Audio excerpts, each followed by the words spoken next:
dan mereka keluar pada hari keempat dalam keadaan berpuasa bila seperti ke padang pasir atau ke tanah lapang bisnya dijadi dengan pakaian yang sekali-kali membahas segila dengan khusyuk wabil masa gigi wasiyani berbahan ini dan keluar bersama orang-orang yang sudah tua dan anak kecil dan binatang-binatang. Pada muslim pada bibit setelah mandi dan bermembersihkan diri. Artinya ini masuk bicara tentang sholat istisqa. Yang dimana sholat istisqa ini kemarin sebagai menjelaskan sholat kita hujan. Di dalam tata cara kita minta hujan, yang paling pertama adalah berdoa minta hujan tidak setelah sholat 5 waktu atau dibagi dengan kunut nazilah. Ini yang paling rendah. Kemudian yang kedua, yang pertengahan, yaitu berdoa agar diturunkan hujan di dalam khutbah Jumat. Jadi disebutkan ketika berdoa pada khutbah terakhir di Jumat ini minta diturunkan hujan dua. Nah, yang paling tinggi adalah sempurna di dalam minta hujan kepada Allah, yaitu diawali dengan berpuasa, kemudian berkorban, kemudian melaksanakan sholat istisqa. Jadi paling sempurna sih. Maka ketika kita ingin melakukan sholat sunat istisqa, kita melaksanakan pada hari apa? Dan tadi diawali dengan puasa, ya, yang mana puasa kalau dapat perintah dari imam maka hukumnya bisa menjadi wajib. Puasa dulu 3 hari, nah hari keempat ini masih dalam bulan puasa.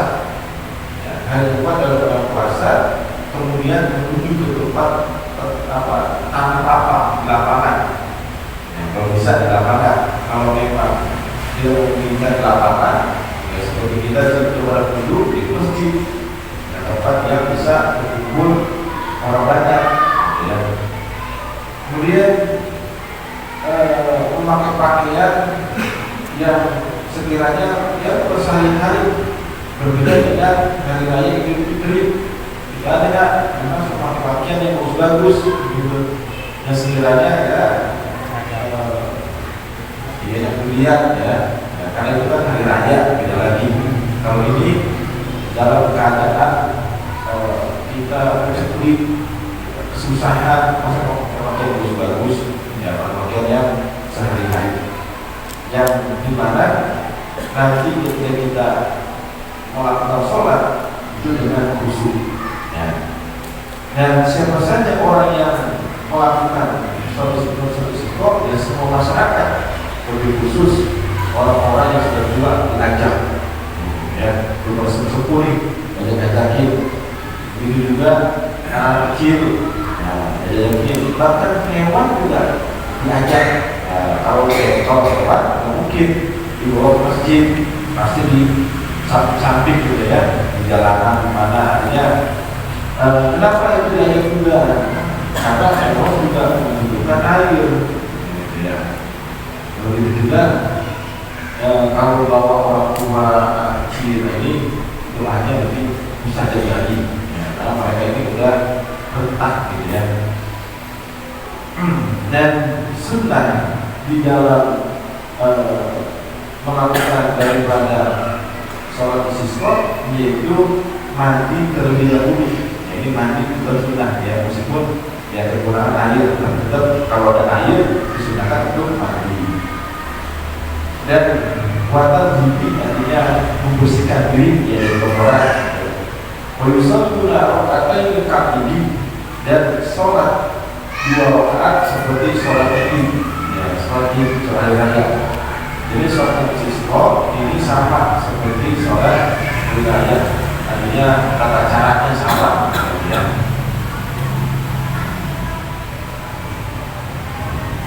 Wayat tubuh berbagai dan sunnah ya, mengadakan khutbah 2 khutbah awal-wahidatan atau 1 khutbah. Wabadha afdalu, setelah sholat itu lebih afdal. Artinya karena ini sholat berjamaah ya, sama seperti sholat Id ya, maka disunahkan diadakan khutbah. Ya. Nah, khutbah di sini boleh 2 khutbah, boleh sekali khutbah. Artinya sekali langsung doa gitu. Tapi kalau 2 khutbah ya sama hukumnya sebelum Jumat gitu. Pertama ini duduk, kemudian kedua. Nah, afdal di dalam pelaksanaan khutbah ini setelah sholat. Ya sama seperti sholat Id, setelah sholat. Cuma boleh tidak mengerjakan khutbah ini sebelum sholat Jumat? Ya, Allah mengatakan boleh, ya boleh saja mau setelah khutbah atau sebelum khutbah, setelah sholat atau sebelum sholat ini. Cuman kalau cari afdalnya, ya jadi setelah sholat istisqa. Dan diwaskan kepada Allah Taala pada takbiri dan mengucapkan kalimat istighfar kepada Allah Taala mengganti daripada tahlil. Nah, kalau sholat istisqa, kalau sholat Id ini kan takbir, Allahu Akbar, kan? Nah, tapi kalau sholat istisqa diganti dengan istighfar. Kalau sholat Id ketika khutbah takbirnya ada 9, yang pertama yang kedua 7, ya maka sholat istisqa khutbah pertama 9 istighfar, yang khutbah kedua ya 7 kali istighfar. Maka kalau istighfar seperti contohnya Contohnya astagfirullahaladzim alladzi la ilaha illa huwal hayyul qayyum wa atubu ilaih. Itu astagfirullahaladzim alladzi la ilaha illa huwal hayyul qayyum wa atubu ilaih sebanyak 9 kali. Nah, baru dimulai alhamdulillah. Nah, ya. Sama yang kedua juga astagfirullahaladzim alladzi la ilaha illa huwal wa atubu ilaih sebanyak 7 kali. Baru mulai alhamdulillah. Nah, kemudian wajib jahar dan berdoa dengan jahar kencang. Ya, artinya ketika berdoa memang harus diangkat suaranya. Nah, khusus ketika kalimat minta hujan tersebut. Ya. Kemudian fastaqbala qiblata pada solusi khutbati sanadi dan menghadap kiblat setelah sepertiga khutbah yang kedua. Nah, ini imam kan tadi dia menghadap makmum jamaah. Nah, selama khutbah pertama dengan khutbah kedua menghadap jamaah. Nah, ketika sudah mulai sepertiga khutbah dari khutbah kedua, ini disunahkan menghadap kiblat. Nah, jadi doa itu bagi mau terakhir, bukan mau akhir terakhir khutbah kedua selesai, maka khotib menghadap kiblat. Ya, ini sunahnya. Kemudian wa hawala imam wa nasu siyabahu bina izin, dan memindahkan imam dan manusia akan pakaian mereka ketika itu juga. Ya, artinya ya, ketika imam memakai sorban, misalnya makmum juga memakai sorban, ya, maka sunahnya ini harus dipindahin. Kalau tadi yang pakainya sebelah kiri, pindahin sebelah kanan. Dan tadi ini di bawah, pindahin. Nah, gini. Ya. Kalau misalnya pakainya begini, ya, maka dipindah ubah begini. Nah, gitu ya. Jadi ketika khotib memindahkan sorbannya yang tadi letak ini, maka makmum juga ikut sama memindahkan daripada letak daripada sorban. Ini sunnah.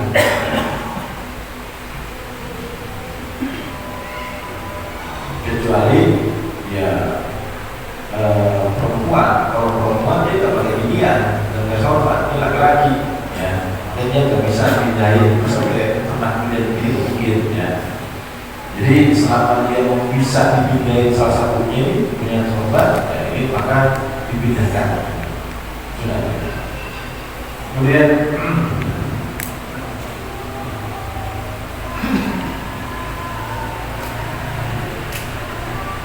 wabalagha fiha fi du'a sirat wa jahar, dan sampai padanya di dalam doa sir dan jahar.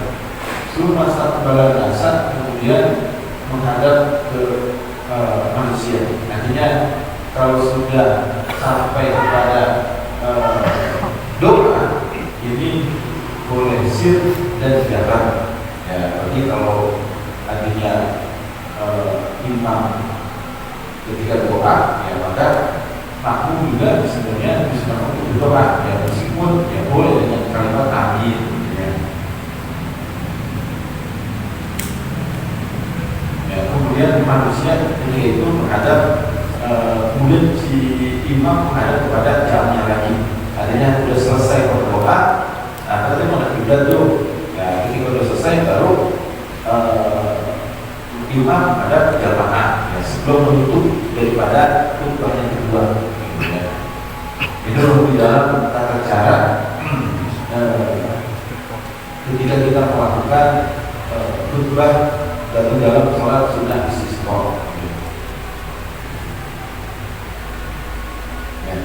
Tadi biar lebih ada gambaran, ya, di dalam pelaksanaan sholat sunnah istisqa ini kan sama seperti sholat di, ya, berarti apa?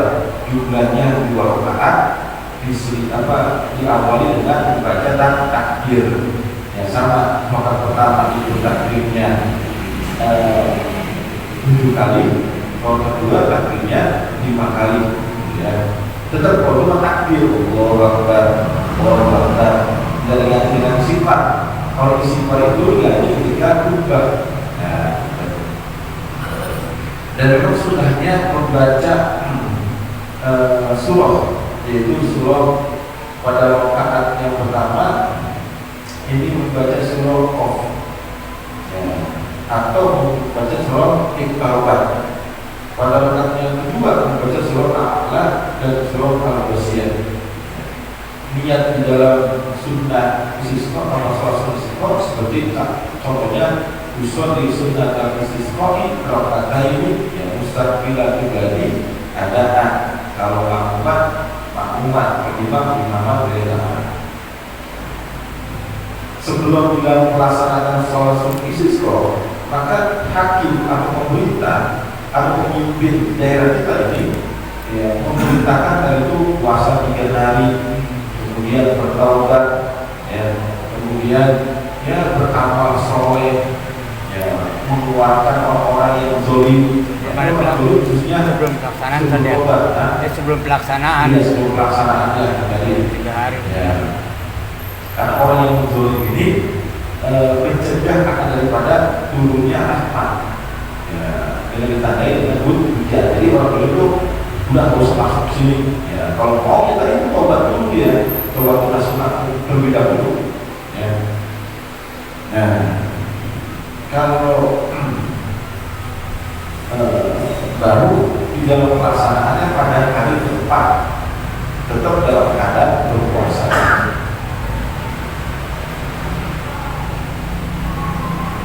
Ya. Bahkan kalau sudah ada perintah oleh hakim untuk berpuasa, wajib dilaksanakan puasanya bagi yang mampu. Nah, bagi yang mampuan wajib. Kalau tidak dilaksanakan dosa tentunya. Ya, begitu juga di dalam sholat istisqa yang tadi awalnya sunnah, maka ketika ditekan pemerintah atau pemimpin wajib hukumnya sholat beristisqa. Ya.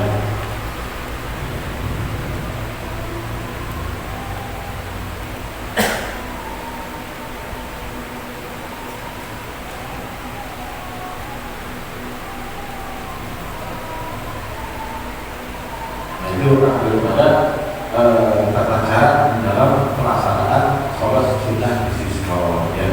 Ya, meskipun kita di sini alhamdulillah kalau musim panas juga sudah sampai namanya itu benar ya. Tapi seandainya terjadi seperti itu, maka agama sudah ada pengatur tuh ngapain sholat sunnah.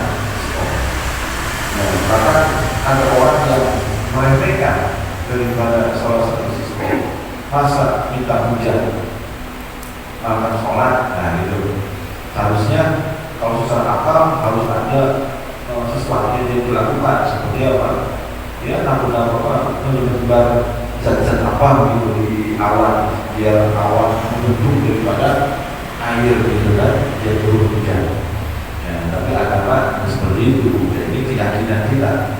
Maka ibu kita sendiri ya, kita masalah seksual lama belum hujan.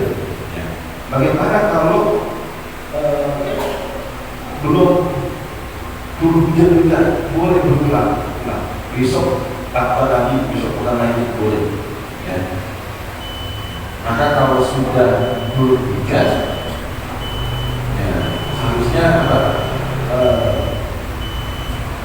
Mengambil keberkahan daripada hujan yang pertama kali turun dari langit. Itu masuk daripada sunnah.